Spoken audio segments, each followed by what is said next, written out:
Suzanne, hi. Thank you so much for joining me today. You're going to be the first leading lady I get to interview in our International Bubbly Call series, with you being based in Vancouver and me in Berlin right now. And I've taken the liberty to just write a little intro about you and about your work, so I'm just going to read that out to you. Intuitive, daring, and glamorous, Suzanne brings liveliness and boldness to any conversation, enabling women to lead and take ownership of their lives through her work as confidence coach.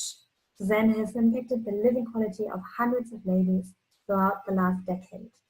So yeah, you've been doing this work for a long while now, and I love to pick your brains on the topic of confidence, of course. So with you as an expert at our hands, I've written a couple of questions. Bearing in mind, we wanted to keep this short and simple, as most of us are suffering from attention deficit syndrome these days. So here we go, our first question. What elements, in your opinion, does confidence consist of? Well, I think in everyone's world, there are 10 components, I call it. So I've actually written an ebook called The 10 Components of Confidence. And I only have 1 minute, so I can't share all 10 with you, but I can talk very fast. What I'd definitely like to share is the very first component of confidence, which is absolutely essential to acquiring absolute confidence, which is self-awareness. Yeah.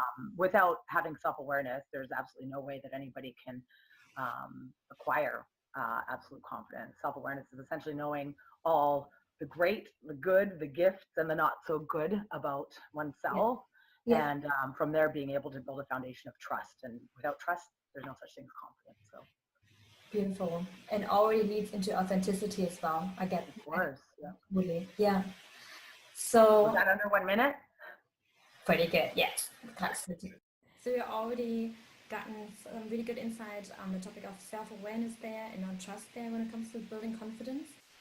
And which leads us to the next question really, which is the vital steps in order to strategically build confidence. What would that be in your view? Well, I would say that it really does vary depending on the individual, like for my coaching clients, for example, because everybody is so different. What I know to be true is the very first step for anyone is, again, self-awareness. Yeah. And then with all of my new clients, what I teach them is what I call the five C's to success. And it's really about understanding these 5 things in this process, which is clarity, capability, confidence, commitment, and consistency.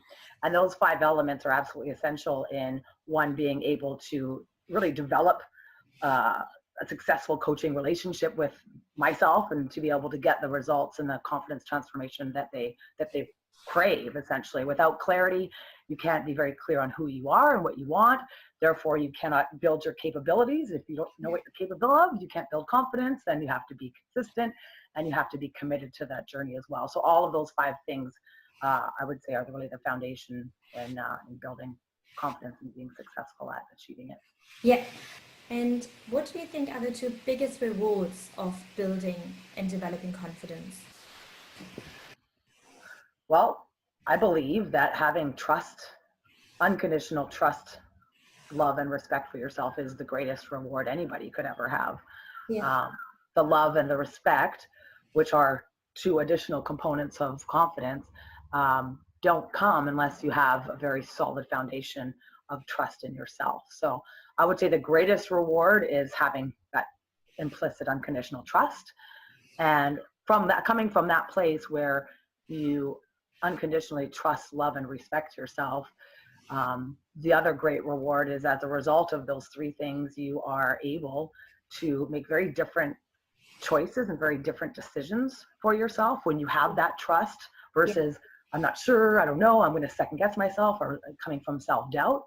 So as a result of having trust, love, and respect for yourself, you make different decisions that are great for you, and decisions and choices that fulfill, what it is that your goals and passions and purpose are. So as a result, you create a very, very different life. You create a life that is abundant and authentic and fulfilling and rewarding and all of those other amazing things that everybody really strives to have. So ultimately, the greatest reward, I would say, is happiness. And absolute confidence really, truly is the vehicle to achieving happiness. Yeah, and even if things are not that happy, I think by having confidence, it makes it more manageable when things are, for instance, unclear, by you being clear. But, Exactly. you know, when things fall through and you trust in yourself and having that self-awareness when things get tricky as well, you know. So yeah, thank you so much for describing these components to us. It's absolutely wonderful. Really a beautiful way to lead out to our last question, which is around what do you want to get out of your lives, essentially. So Suzanne, you know that I have a workshop format which is called Wisdom from the Distance and How to Live Before We Die. So sounds a little bit dark, but it aims to tap into the knowledge of a future, wiser version of ourselves and provide us with some insights as to how we want to lead our lives really whilst we're still around, right? I asked you in advance to maybe ponder this question, which is really, so imagine yourself at the end of your life. What one advice would you give yourself? Well, I've had a pretty freaking awesome life so far. I've done a lot of cool shit, and a lot of stuff that when I was a teenager I would never have dreamed that I've done. Yeah. So that I think the one piece of advice would really be learning at a younger age who I really, really was, and learning who I really, really was. Therefore, not really subjecting myself to the shoulds that society and other people oftentimes place on us women. Yeah. So I would say that really just learning who I really am and my authentic self, so that I can get to that place of having, self-awareness, confidence, being able to face my fears, understanding what my fears were at a younger age, so I could even have accelerated things even quicker. Yeah, which kind of like goes in hand with something I heard this week, which I thought was beautiful, which was giving yourself permission to do the things you want to do, which is in my view what you enable people to do all the time. So yeah, thank you so much for taking the time to talk to us about this today. I really, really appreciate your guidance on this topic, and I really appreciate the work you do. It means a lot. Yeah. Thank you. Building women like that. Thank you. I really appreciate you taking the time and being interested in what I do, because it's very important. And the more women that can get my message and can learn about what it is that I do, and the more people I can ultimately help, yeah, the better it is for all women. Absolute confidence for all women. Yay. Thanks again, Suzanne. You're welcome. Bye.